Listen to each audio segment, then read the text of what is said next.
Nigeria's Vice President Yemi Osinbajo's presumptive presidential ambition is generating controversy in the polity amidst conflicting reports on whether or not the vice president is running. Amidst reports that Osinbajo would announce his presidential bid for 2023 soon, Senior Special Assistant to the Vice President on Media and Publicity, Laolu Akonde, said if any information on the action of the Vice President would come directly from his office and not the press.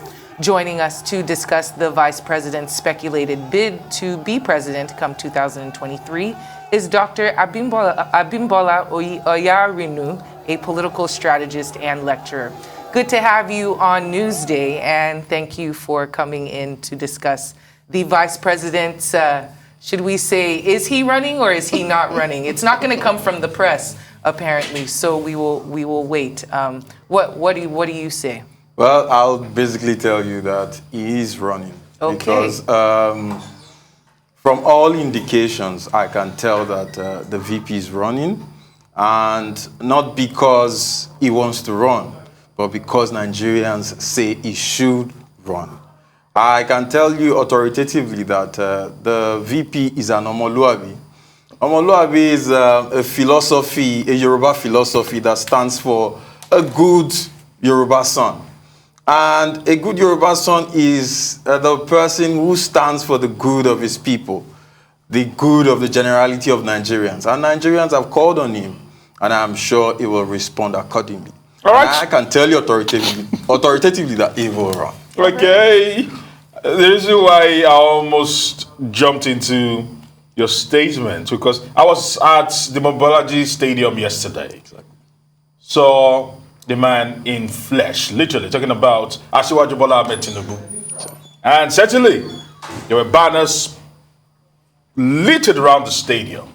A lot of people wearing different shirts of all shades of colors, celebrating Asiwaju at 70, and also parading him as a potential candidate.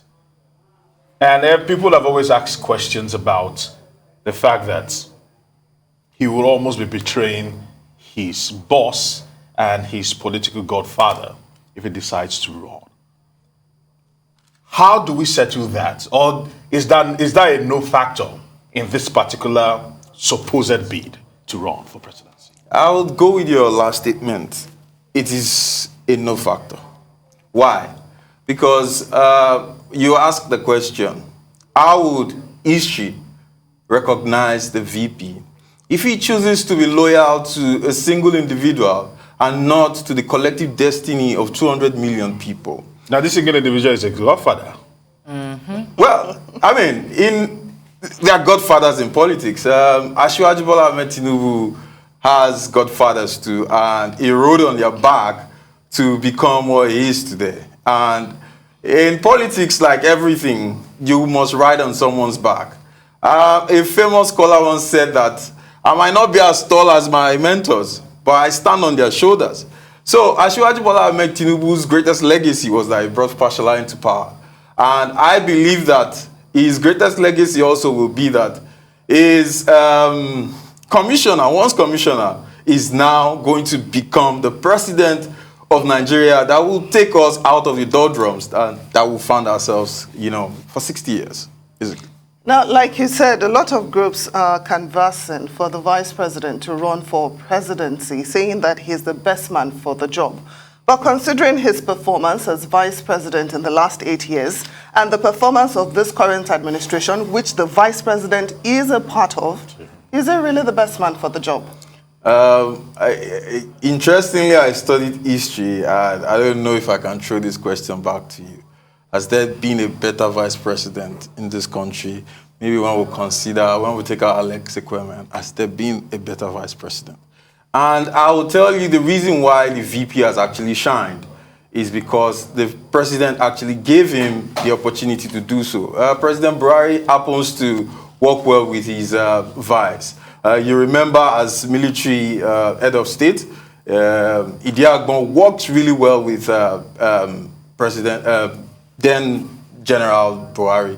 So the same thing applies here. And I tell you, if we dissect history, there's been no vice president that has performed and used that office that is supposed to be an office for spare tires, basically, to use it effectively as Professor Yemi Osinbajo has done. And that has raised the agitation of Nigerians to say enough is enough regarding money politics. I tell you, a lot of people have come on board using their own funds, using their own, because I tell you, it is not easy in politics to gain the kind of publicity that the VP is gaining without declaring. And it is because people are actually sponsoring and funding this thing pro bono.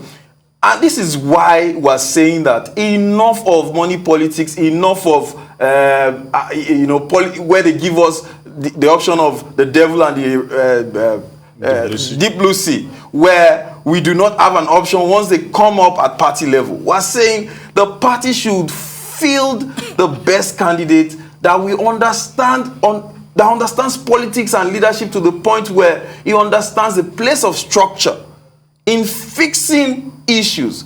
He has emotional intelligence and capacity to engage the people. I tell you for free, people who have godlike image don't make good leaders, because on a table, everybody is saying yes to everything that he says. So everyone is sleeping and, in the same direction. For the sake of time, let me just interrupt you. Speaking of that godlike image, we know that the vice president has religious affiliations, and I was wondering if this is something he is going to be using in order to galvanize his presidential aspirations. We have a large religious population in the country. I think the religious population that he is on the side have been waiting for some sort of representation. Is this something that he will be using to galvanize, or is he separating church and state? Well, if you look at the vice president, he has been very cerebral, very coordinated in his approach.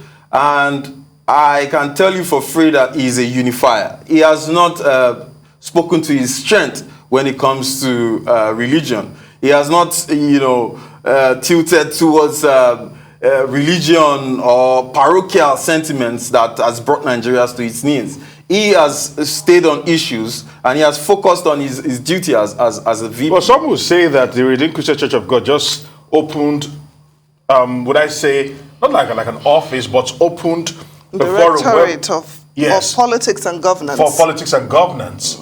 This has never been done before. It is unfortunate. It is unfortunate that Redeem is just doing this. We understand that this has always been the agitation, where the Islamic religion, they understand the importance of politics and how it defines and shapes the lives of people. And they are fully engaged. But the church is always staying away. Maybe the Redeemed Christian Church of God has now seen a reason why they should do that. But to say that it is for the vice president or the vice president is behind it, will not be. All right, well, hallelujah. I don't know. Is it coincidental? We have run out of time. This is such a great conversation. You have to come back in, Dr. Oyaniru. Thank you so much for coming in. Thank you.